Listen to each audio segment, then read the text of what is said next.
आप देख रहे हैं आप पीछे ये गफूर खान सनब अहमदीन का मकान था। ये आसमानी बिजली पड़ने की वजह से बिल्कुल जलकर ख़त्म हो गया है।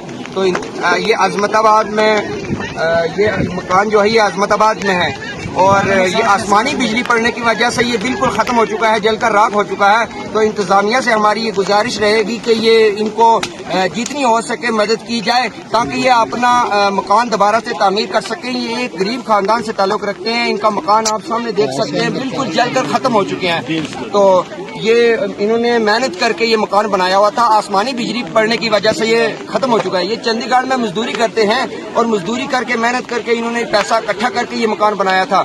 तो अब ये आसमानी बिजली की वजह से ये बिल्कुल ख़त्म हो चुका है। इंतज़ामिया से एडमिनिस्ट्रेशन से हमारी ये गुजारिश रहेगी कि ये इनको मदद करके इनकी जितनी हो सके मदद की जाए ताकि ये दोबारा से मकान को तामीर कर सके।